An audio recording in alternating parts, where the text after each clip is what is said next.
The judgment of cricket history is that if Don Bradman is the greatest batsman of all time, then Jack Hobbs is unquestionably the greatest opener of all time. Hobbs is officially recognized in cricket records as having scored 199 first-class centuries, the most in history. The record was so extraordinary that even Bradman during his playing days was asked whether he would ever be able to surpass it. I've always tried to do the best I can for the team that I'm playing for. As regards Jack Hobbs, I think he has built up a wonderful record that will probably stand for all time, and no Australian will ever beat his figures. In any case, he is a wonderful cricketer, and his record will probably stand for all time. Herbert Sutcliffe, who played alongside both titans Sir Don and Hobbs, once delivered a verdict that still echoes through cricketing history. "On good wickets," he said, "I do believe that pride of place should be given to Sir Donald Bradman. But on all types of wickets, and I mean all types, including the treacherous rain-affected sticky dogs, I can say this without a shadow of doubt. The most brilliant exponent of the art of batting, the greatest of all time, was Sir Jack Hobbs."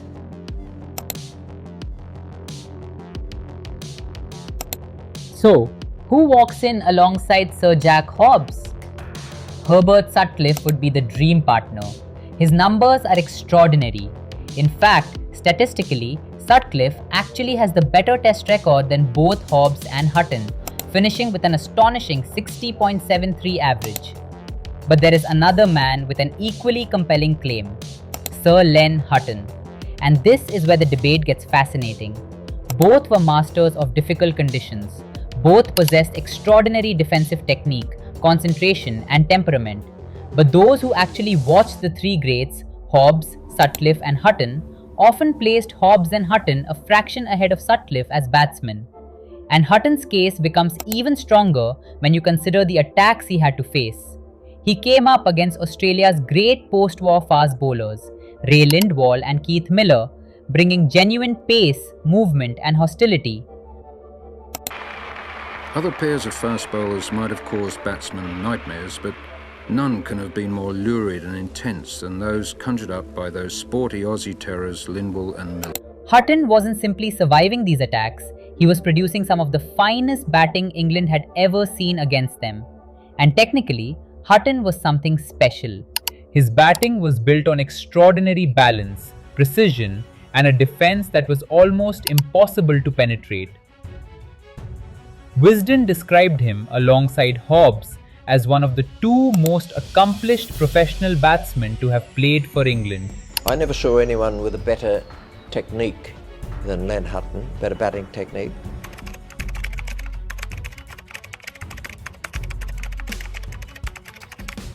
Because we're not even getting into W.G. Grace, Geoffrey Boycott, Graham Gooch, Alistair Cook, or John Edridge. These aren't ordinary omissions. These are players who could walk into the all-time 11 of many other nations. That's the challenge with selecting England. The great players aren't the problem. There are simply too many of them.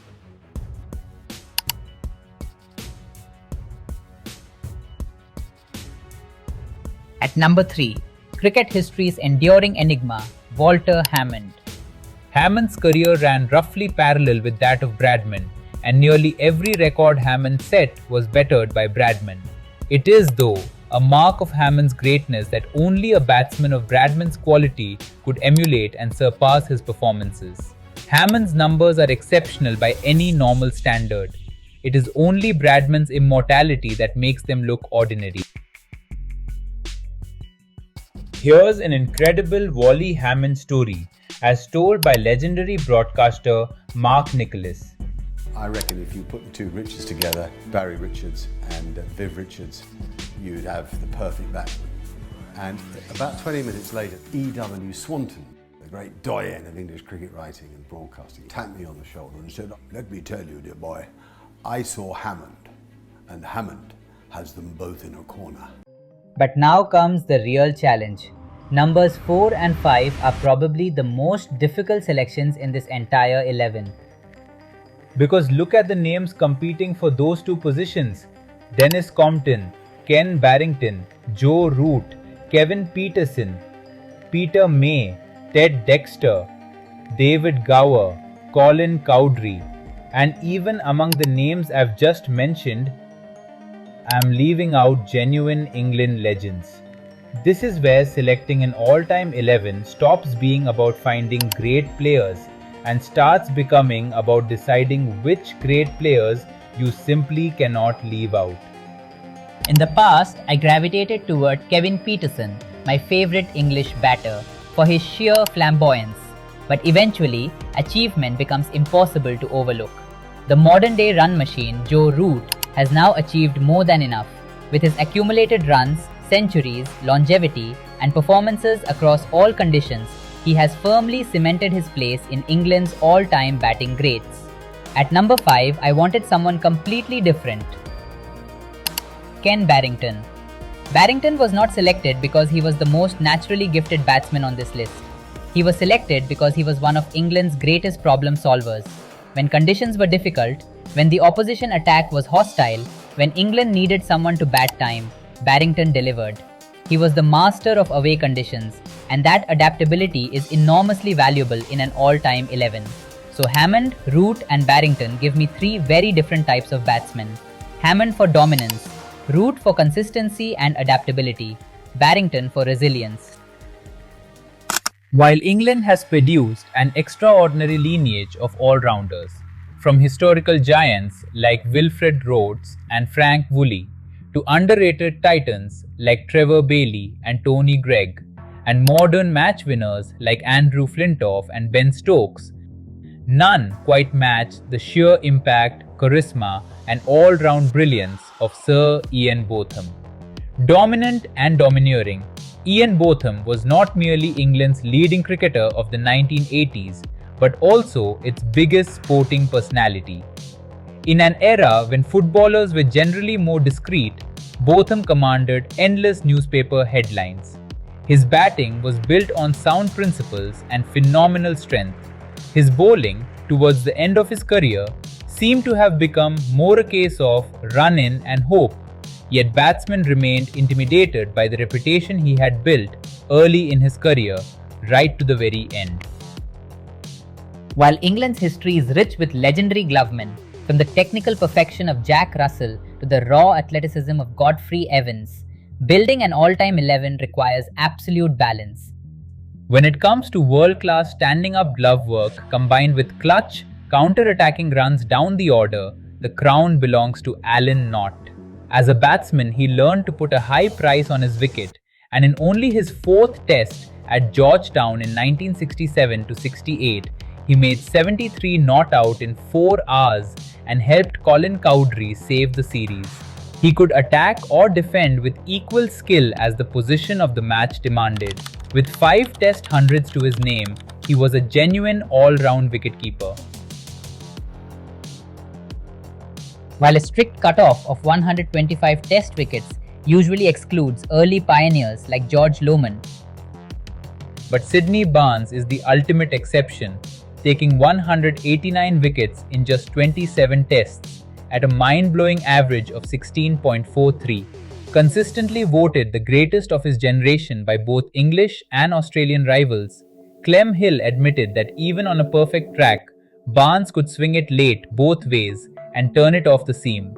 He combined pace, swing, and wrist spin so subtly that batters were left guessing every single ball. Bowled a kind of quickish cutter, but he swung the ball in and then cut it away. Or did the other magic ball, where he swung it out and cut it back. Now, the Australian great players of the time, like Clem Hill, said he just bowled magic balls. Freddie Truman, the Yorkshire fast bowler who was the first man from any country to take 300 test wickets, a landmark he reached at the Oval in 1964. Since then, many have gone past his overall figure of 307, but few have matched his average, 21.57, and strike rate, a wicket every 49 balls. Sir Gary Sobers rated Truman as the greatest pacer he ever faced, alongside Denis Lilly. However, he also acknowledged that he played Lilly less frequently towards the end of his career, whereas he faced Truman plenty of times, and he was certainly among the best. Jim Laker will always be remembered for his bowling in the Test match at Old Trafford in 1956, when he took 19 Australian wickets for 90, 9 for 37 in the first innings and 10 for 53 in the second. Among Test spin bowlers with at least 150 wickets, Laker's 21.24 bowling average stands at the very top. But his case for this 11 goes far beyond a number. Laker was a master of off-spin, capable of controlling an innings and destroying a batting lineup when conditions offered him something to work with. For an all-time England 11, leaving Jim Laker out simply isn't an option. And it's Australia, old Laker. He's taken all 10 Australian wickets, a feat never done before in any Test match anywhere. It's the sporting performance of the year. No nickname in cricket history was better earned than Deadly. Derek Underwood wasn't just difficult to face. On rain-affected pitches, he was virtually unplayable, capable of tearing through entire batting lineups single-handedly. Among Test spinners with at least 150 wickets, Underwood ranks 8th all-time by bowling average, finishing his career with 297 wickets at 25.83, including 17 5-wicket hauls and 6 10-wicket match hauls. Deadly, what do you think? This rain, 6 for 40 you'll get? He said, yeah, but if it rains another hour, I'll get 7 for 20. However, as we select our final bowling slot, if the pitch doesn't suit Underwood's unique left-arm darting style, England has no shortage of pace alternatives. Because our minimum wicket cutoff rules out early legends like Harold Larwood and George Lohmann, the doorway opens for a fierce battle among elite fast bowlers. Alec Betzer, Brian Statham, John Snow, Bob Willis and James Anderson. While you can hardly go wrong with any of them, the sheer longevity of Jimmy Anderson, the third highest wicket taker in Test history and the most prolific seam bowler the game has ever seen, backed by a classic action and elite swing, makes a monumental case in his favour. Among our reserve list, Herbert Sutcliffe stands out as perhaps the single hardest exclusion given his monumental opening record. Kevin Pietersen offers a rare form of destructive, high-tempo dominance, while Denis Compton's effortless skill and flair make him a centerpiece for any era. Finally, Ben Stokes represents the ultimate modern crisis manager, making his omission a brutal call.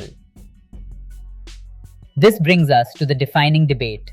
How would this all-time England 11 stack up against the two greatest superpowers in Test cricket history, all-time Australia and the West Indies 11? I want to hear your take in the comment section. How do you rate these top 3 Test nations against each other? And what is the key factor that separates them?